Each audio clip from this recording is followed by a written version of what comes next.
great is thy faithfulness. Thank you, Heavenly Father. Thank you, Lord Jesus. Thank you, O Holy Spirit of the living God. You will fall of freshness. Hallelujah. Hallelujah.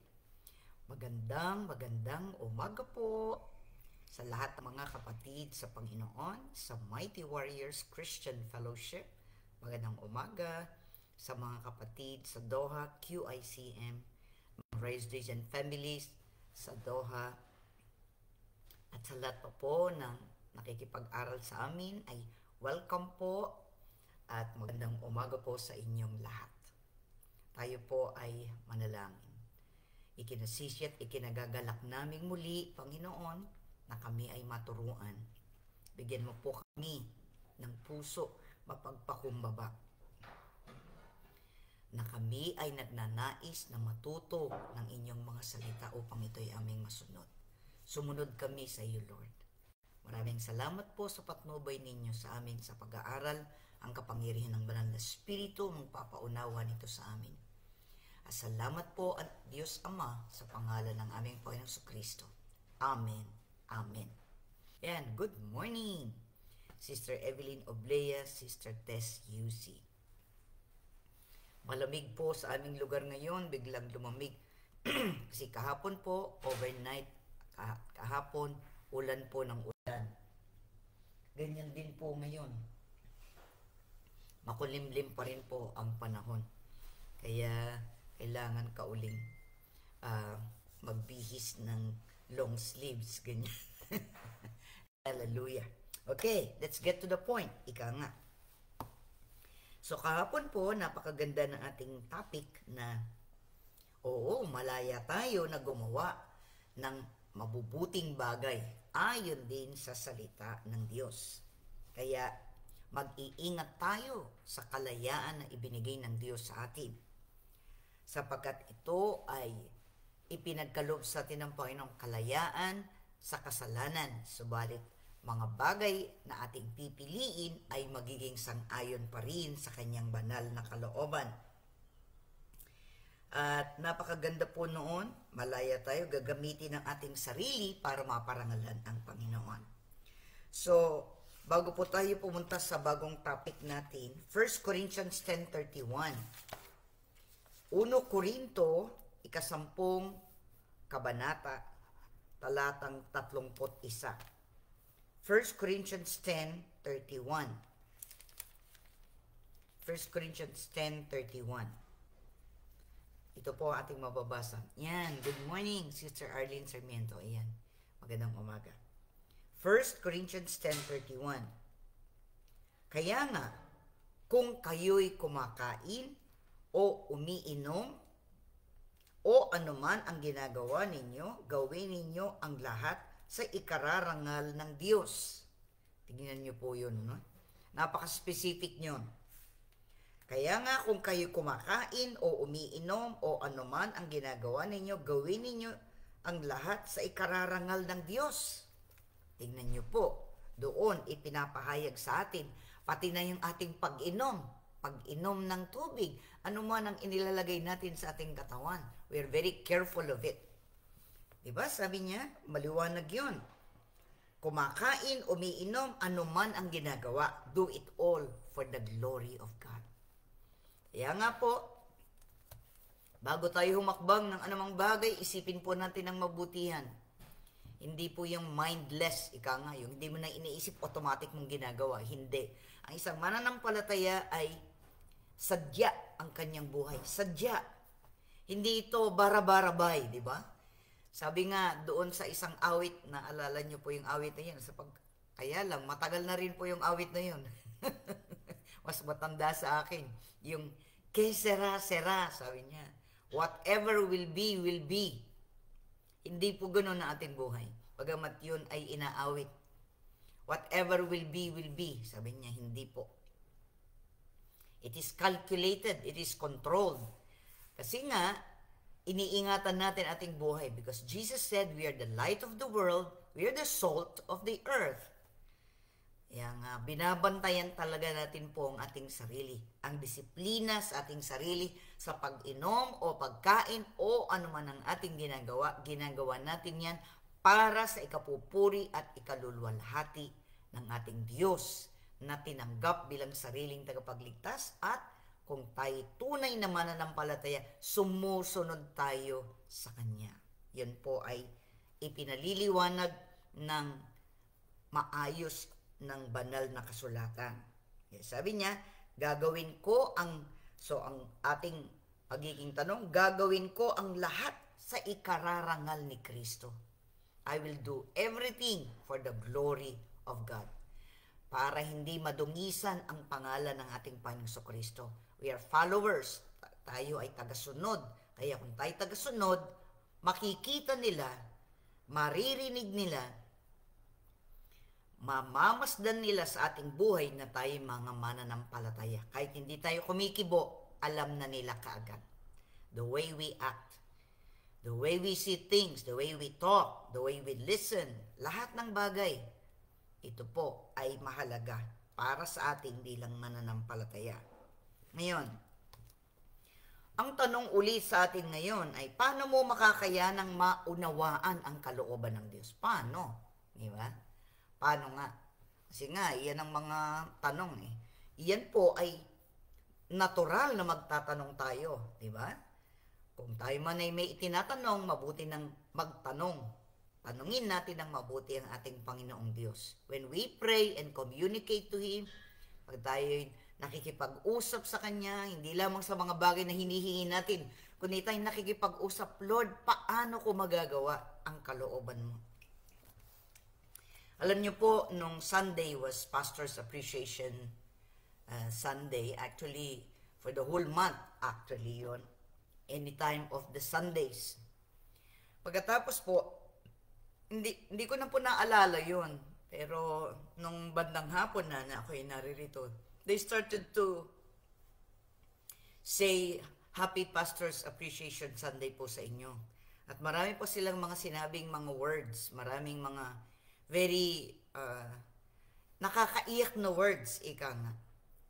At nung nabasa ko po yan, iyak ako ng iyak. Umiiyak ako. Kasi po, ang aking naiisip, what if? Kung hindi ako sumunod sa Panginoon, what if I did not accept ang responsibility na mangaral, magturo, magpasimula ng gawain? Kung hindi ko ginawa yun, paano na kaya? I couldn't imagine without The first step is that we want to obey, we want to follow. Ang unang hakbang sa atin para tunay nating maranasan ng Panginoon ay yung decision natin na susunod sa Kanya. Lord, I will follow you. Susunod ako. Na-realize ko po yun, pero sabi ko nga, Lord, I didn't do anything. Wala naman po akong ginawa. It was all you. Ikaw lahat yan. Ikaw lahat yan. I simply followed. Sa aking side, sumunod lang ako. But God has put everything. Lahat siya. Ang eskwela ng banal na spirito. He is so good. Kaya kapag naalala kong ganun, I'm crying. It's not because of me, but because of the Lord. Siya yun. Kasi kung minsan isipin ko, what if I didn't? Nasaan na yung mga taong ito? Nasaan na yung mga bagay na ito magagawa? Even missions far and wide. Sa lahat ng mga bagay, what if hindi ako sumunod? Di po ba? Kung ako po isang tao lang, how about all of us will do the same? If we follow and we will say, Lord, paano po? What is the secret of that? Actually, hindi naman sikreto. The Lord is giving it to us. Ito po, ang ating pag-aaralan ngayon that will keep us following the Lord. Yung sunod-sunod yan, hindi ka titigil. Kasi yung iba makakasunod ng sandali. Pagkatapos titigil, tapos sila na. Hindi po ganon. All the days of our life, we are following the Lord. Sumusunod tayo all the days of our lives. Hindi lang sandali, hindi lang isang taon, 2 taon. Hindi, habang tayo ay nabubuhay. Kaya po, alam nyo, kaya ako nag-iiyak, talagang namugto po ang aking mata. Kasi nga, sabi ko, Lord, napakabuti mo talaga. It's not me, it's you. Kayo lang talaga yun. I give God all the glory. Kaya nga, sa ating kapanahuran ngayon, ngayon, nagtuturo ako sa inyo. It is only by God's grace. At ang pagnanais ko rin deep inside my heart, I want to follow you, Lord. Susunod ako. So ito po, Awit 37 verse 31. Dito po sa Awit, Psalm 37 verse 31. Basahin ko po sa wikang Ingles. Psalm 37:31. The instruction of his God is in his heart. His steps do not falter. Sabi niya sa Tagalog, ang utos ng Diyos ay nasa sa puso. Sa utos na ito'y hindi lumalayo. So, ang kailangan po, ang salita ng Diyos ay hindi nagpapasok sa isang tenga at lumabas sa isang tenga. Narinig mo lang, pero walang response. Kailangan po sa atin, para tayo ay maging consistent, para magtuloy-tuloy ang ating hindi lang yung ating pananampalataya, kundi ang paggabay ng Panginoon. Patuloy niya tayong gagabayan kapag tayo ay kusa na nagnanais na sumunod. Hindi naman tayo pinipilit ng Panginoon. Pero to those who want to follow Him all the days of their life, mararanasan niyo po talaga. Kaya nga, doon sa binasa natin kanina, doon sa 1 Corinthians 10:31, whatever you do, whether you eat or you drink, whatever you do, do it all for the glory of God. Kahit na naghugas ka ng pinggan, for the glory of God, di ba? Nagwawalis ka, naglilinis ka, kahit na from the smallest to the biggest thing na magagawa mo, do it all, for all, lahat-lahat, for the glory of God. It's not for your glory, it's for God's glory alone. Yun ang motivation natin. So, lahat ng bagay natin ginagawa ay para sa Diyos at hindi para sa tao. Kaya nga, paano yun magiging maisa sa katuparan sa atin? Ang sabi niya, ang utos ng Diyos ang nasa sa puso. Sa utos na ito'y hindi lumalayo. So, yun po. Sabi ng salita, the instruction of His God is in His heart. His steps do not falter.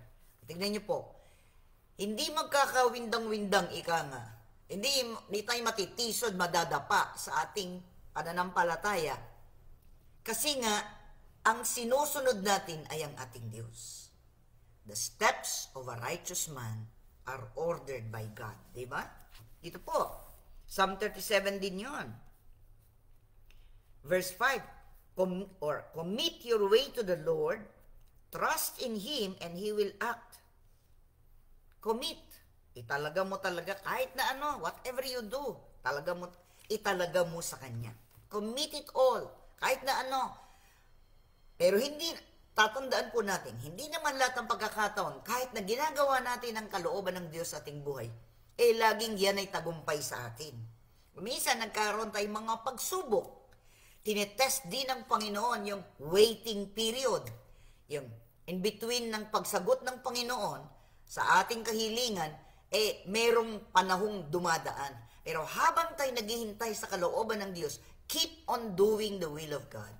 Habang tayo naghihintay, do it all for the glory of God. Itatalaga mo lahat, Lord, itinatalaga ko sa iyo ang araw na ito. Every day, you say that to the Lord. Itinatalaga ko, ano man ang aking ginagawa, namamahinga, nagbabasa, kumakain, nagtatrabaho, kahit na it is committed to Him. Pati na yung gusto natin na ginagawa, diba? We are people, tayo tao. Meron din naman tayong tinitingnan na ibang mga bagay. Pero sisiguruduhin natin ng lahat ng bagay natin ginagawa, nauuna palagi ang ating Diyos. Hindi siya nahuhuli. Lagi siyang first. Lagi siyang una. Kaya nga, commit your way to the Lord, trust in Him, and He will act. Nakalagay po dito ito. Alam din naman niya, napakarami pong mga scriptures na nagsasabi. So, ang sikreto nun, ang utos ng Diyos ay nasa sa puso. Isinasa puso natin, itinatanim natin deep within us. First, of course, in our spirit. Sorry po. Sa espiritu, lahat naman na-download yan sa ating espiritu. And then the Holy Spirit, our spirit, at pagkatapos ng kinukumbinsi niya tayo na sumunod, sundan natin ang kalooban ng Panginoon. Huwag yung gusto natin. Kahit gigil na natin gawin ito. Wait, maghintay ka muna. Tatanong mo ng mabuti, Lord, tama ba ito? Hindi ba ako matadapa dito? Hindi ba ako magkakamali-mali dito? Kung minsan, even if you're in the will of God, nakakaranas ka pa rin ng pagsubok. Magpatuloy ka lang. Never stop. Huwag kang madismaya. Sometimes, it is God's will for us that our faith is tested. Ang ating pananampalataya ay nagsusulit din naman. Kaya nga, hindi tayo titigil. Hindi lamang sa mga biyaya ng Panginoon tayo nag-enjoy, kundi pati na rin sa mga testing period ng ating buhay. Kahit na yung estudyante, hindi pwedeng hindi mag-exam kasi kailangan malaman at bigyan ng grado. Ika nga, they will give you a grade kung ikaw ay natututo, kung nakapasa ka. Diba? Kung estudyante, kailangan makapasa. Tayo pa kaya bilang mananampalataya? So, yun po ang una. Ang sabi, kapag ang utos ng Diyos ay nasa puso at hindi lumalayo sa Diyos, magagawa natin ang mga pinagagawa niya. Ano pa? Psalm 119, verse 105. Alam natin itong talatang ito. Psalm 119, verse 105. Ano po ang binabanggit sa atin dito? Psalm 119, verse 105. Ang sabi po sa atin, salita mo'y isang tanglaw na sa akin ay patnubay, liwanag na tumatanglaw sa landas kong daraanan. Yun po. The word is a lamp unto my feet. Diba? Yan ay mahalaga po sa atin. Kaya pahalagahan natin lahat ito. Kung ang Diyos ang mahalaga sa atin, mahalaga sa atin ang salita niya. At kung mahalaga sa atin ang salita niya, susunod po tayo. Kaya nga, sa Ingles, ang sabi dito, Psalm 119, verse 105. I'm sorry, tama ba yung sinabi ko sa inyo?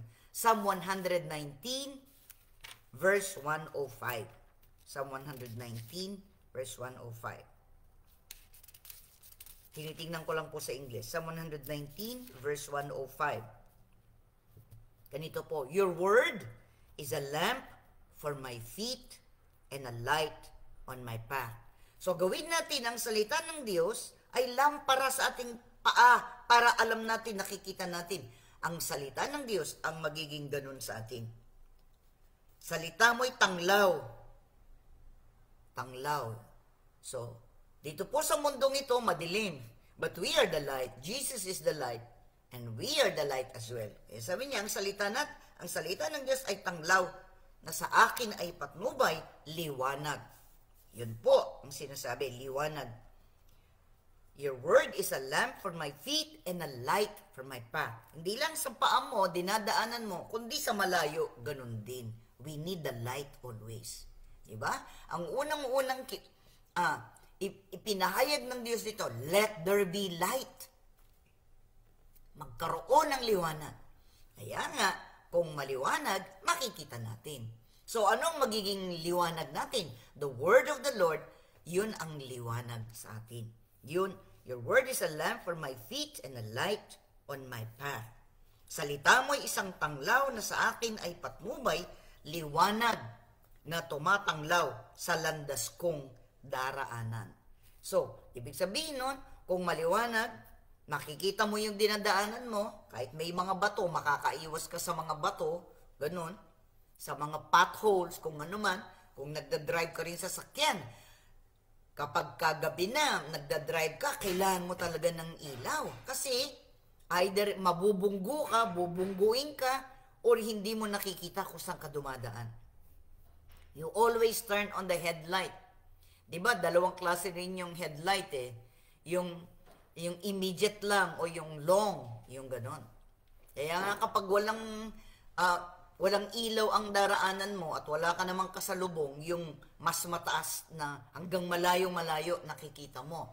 Pero kapag may dumadaan ding mga sasakyan, yun lang isang ginagamit mo para hindi nasisilaw yung iba sa liwanag na ginagawa mo o yung inilagay mo o yung ginagamit mo sa iyong sasakyan. So, ganun din po tayo. We can never drive without the lights on. Hindi pwede. Lalo na kapag gabi na. So, dito po sa mundong ito, we need the light of the Word of God. Kaya nga, we study. Kasi naliliwanagan tayo. The entrance of thine word giveth light. Ang pagpasok ng salita ng Diyos ay nagbibigay ng liwanag.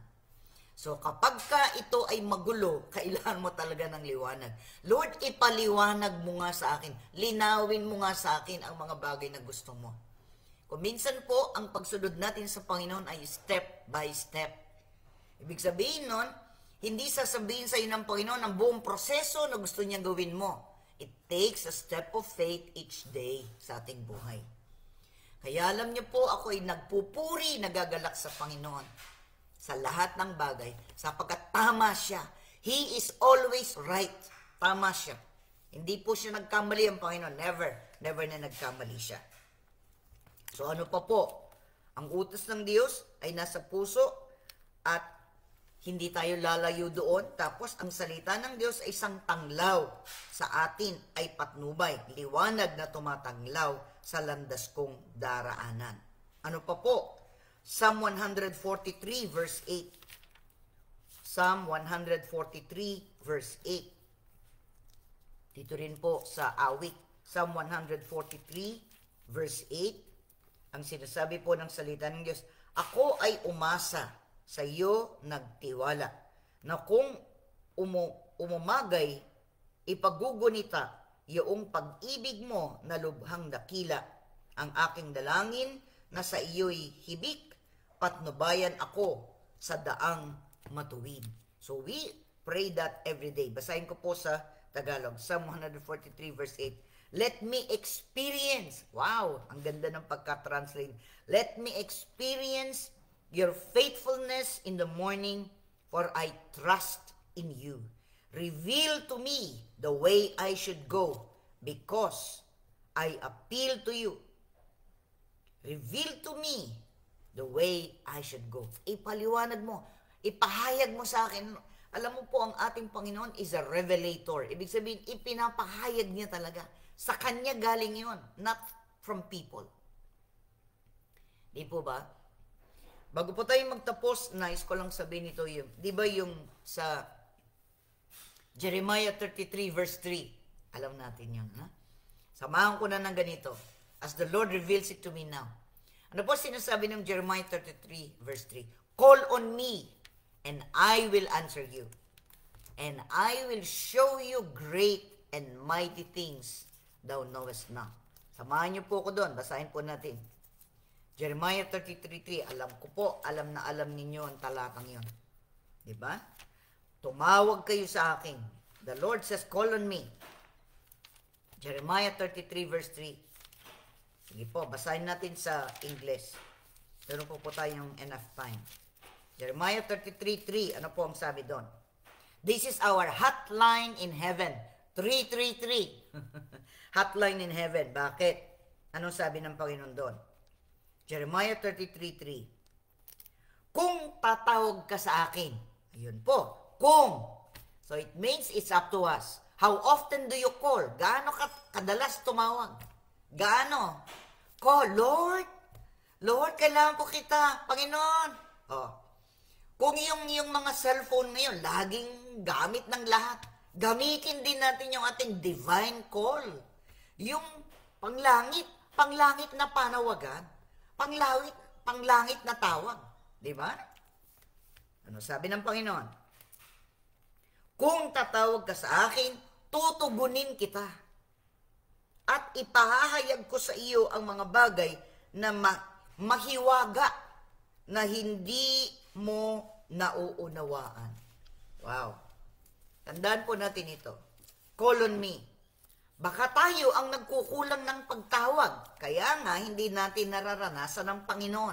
But if you frequently call, lagi kang tumatawag, Lord, anong gagawin? Lord, anong kasunod? Ano pong dapat gawin? Paano ko gagawin? Saan? Kailan? Basta magtanong magtanong ka sa Kanya. Ang sabi niya, di ba sa English, call to me and I will answer you and tell you great and incomprehensible things you do not know. Alam niyo po, konti lang ang alam ng ating pananaw. Di ba? Vision natin 2020. Kung ikaw ay napakaganda ng vision mo. Ibig sabihin nun, hindi ka nagsasalamin. Pantay ang pagtingin ng iyong kanan at kaliwa. Kasi meron po talaga ng kanan at kaliwa, hindi pareho ang liwanag na kaya nga nagpapatingin tayo sa mga doktor sa mata para malaman natin. 'Di ba? So, ang vision natin konti lang. Ang alam natin ay ngayon lang o maaaring isang taon kung iniisip mo. Pero sinasabi pa rin ng Biblia, kung minsan daming pangarap, gagawin ko ito sa susunod na taon, gagawin ko sa susunod na taon ito, gagawin ko sa susunod. Sabi ng Panginoon, sigurado ka ba na nandoon ka pa sa mga panahon na yun? Di ba? So, meron din tayong long range plan, meron din tayong short plan. Di ba? Hindi nawawala yan sa atin. Ngayon, hindi naman lahat ay papakita ng Panginoon sa iyo all the days of your life. Nabanggit ko na yung kanina. Pero, nalalaman ng Diyos ang mga bagay na hindi natin nakikita, hindi natin alam, hindi natin na-foresee, hindi natin inakala na iyon ang mangyayari. Kaya nga, ang sabi niya, kapag tayo ay tumawag sa Kanya, when we call, wow, talagang napakaganda po nito. Pag tayo tumawag, hindi niya tayo tatanggihan, sinabi na naman niya, kung tatawag ka sa akin, tutugunin kita. At ipahahayag ko sa iyo ang mga bagay na mahiwaga na hindi mo nauunawaan. Only God can give us some things na maipaliwanag niya sa atin. Yung mga mahiwagang bagay na hindi natin alam. Kaya nga kung minsan yung ating panalangin ay parang naho-hold. Parang ang tagal. Parang nag-try ka na ng several times. Tapos parang wala. Lord, anong kasunod? Iba kung minsan, nandun na tayo. We did our best. We prayed. We prepared. Lahat ginawa na natin. Yet, hindi pa rin yun. Kaya nga, you have to frequently call. Call on me. Kaya nga, sabi niya, kung tatawag ka sa akin. Kung minsan, baka sa kaibigan ka tumatawag, sa mga iba ka tumawag ka sa Panginoon. Yan sabi niya. Kung tatawag ka sa akin, tutugunin kita. Ipahayag ko sa iyo ang mga bagay na mahiwaga na hindi mo nauunawaan. Have you ever called the Lord? Lord, show me. Lord, tulungan mo ko.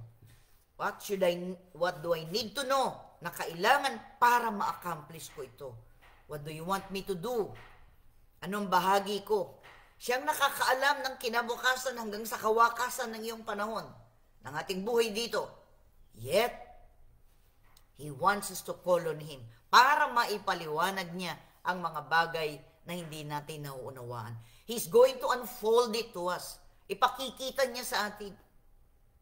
Of course, as I said, not everything, pero ang kailangan natin, pananampalataya, sapat na ating kailangan para gawin natin ang mga bagay na ginagawa niya. Ako po sa aking buhay, talaga po, lahat ng bagay sa aking buhay is an answer to prayer. Yun ang aking minimithi pa magmula pa ng bata ko. I want a prayer answering God. I want a God who answers my prayers. And the Lord has not failed. Lahat ng direksyon ng aking buhay, lahat. It comes from Him. Tayo po'y manalangin. Lord, maraming salamat. Sabi mo, call on me and I will answer you. And I will show you great and mighty things thou knowest not. Tulungan mo po kami, Panginoon, by faith sa pananampalataya, to believe that what you said is true. At hindi kami mag-aalinlangan sa mga bagay na sinasabi mo. Lord, tulungan mo kaming sumunod. Follow you all the days of our lives. Constant, tuloy-tuloy. Hindi patigil-tigil, tuloy-tuloy. All the days of our life. Lord, maraming po salamat na kayo ang aming Diyos at tagapagligtas at manunubos ng aming buhay. We thank you, we praise you, Lord, that we can follow you and we will have the best of life na amin po may imagine. We thank you, we praise you, Lord, in Jesus' name, by the power of thy Holy Spirit. We give you all glory and honor and praise to you, Father. Amen and amen. Receive the one you ask for. Ask and it shall be given unto you. Call on the Lord and He will answer you. Receive what you ask of the Lord. Receive when you call on the Lord. Receive your miracle. Receive answers to prayer. Receive the enlargement of God's kingdom. Receive His mighty works in your life. Thoughts that you don't even know. The Lord will show it to you by the name of the Lord Jesus Christ. Receive all for His glory and for His honor. He is willing to show us, to answer us when we call. In Jesus' name, amen. So marami pong salamat sa inyo na nandiyan. Kanina nabanggit ko na po yung ibang mga pangalan. Sister Jean V. Almario, ayan, salamat. Purihin ang Panginoon. Sister Chat Reyes Gomez, ayan, salamat. Salamat sa inyo na nandiyan. I thank God.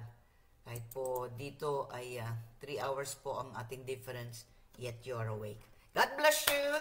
Be excited to know the Lord. Be excited to experience His blessing upon you. In Jesus' name. I'll see you tomorrow. Smile.